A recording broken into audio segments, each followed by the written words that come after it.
don't know how to like enter the mind of Nigerians. Let them see that people that have been to that place, they've had first time experience, and they are telling people, you know, it's like Satan has blinded the heart of Nigerians. You see, this social media is a blessing and a curse for many Nigerians, for many of us Nigerians. They see some things on social media, they find it difficult still to believe because of the false things that people have put out there. Me as a person, I dined with TB Joshua. I was one of his prayer warriors. I was one of those who I was the head of the email department. This man, hey, my God, Sister Bisola, tell me, where should I start from? Anywhere, or you want a special program? I can remember when we used to have this prayer hut, Sister Bisola. We used to wear seven color garments or nine. Seven colored clothes. You see now, viewers, you see that are not blind. Akewi is the head of the outside prayer warriors. Yes. Normally like prayer warriors. Pictures of people. Yes. People's pictures. Me, I know. Till today, I still remember the prayer points I used to offer. This man knows that we are godly sent prayer warriors. He saw it in us. He knows when we ask God for anything, he's going to give it to us because he saw that our heart was with God before we came into his life.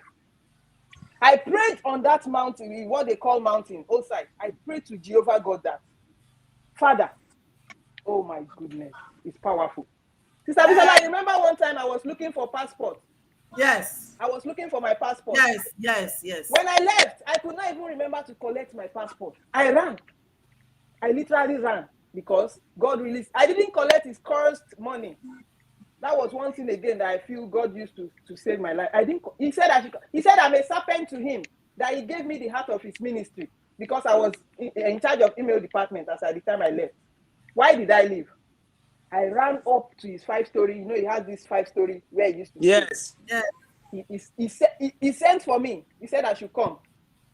I know that girls have been going to that place, and I realized that one thing I noticed that whenever those girls go there, their eye become open, like they can talk to anybody the way they like.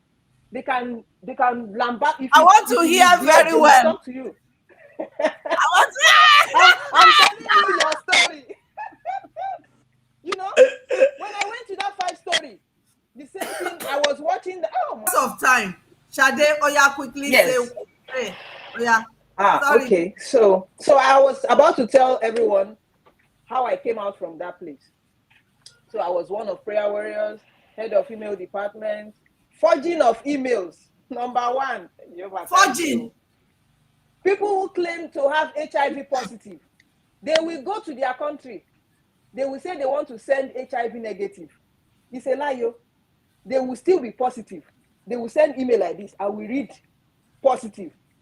We will go and edit it to negative. Sister Folake, Sister Folake is not out. Abiba Woni, where is Sister Folake? I will tell you. Go ahead. She was my leader. So then we have to go and show Daddy the emails. We have to every email.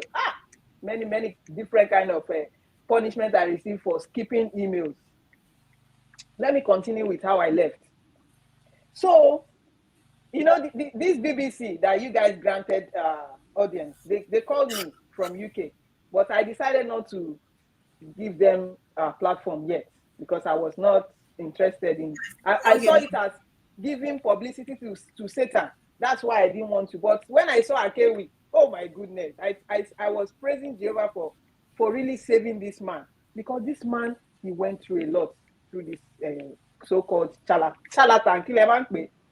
So he called me to his upper room, that 5-story. I went there. I ran there. He called me on the phone. He said someone should call me, and I went there. When I went there, I saw him sitting down with only his boxers. The old daddy of the whole universe is sitting with boxers, and I'm inside. I behave as if I cannot look at him. He said, "Come, you're my daughter." That's why I watched Rachel. The same procedure I use for everyone. "You're my daughter, come." I went closer.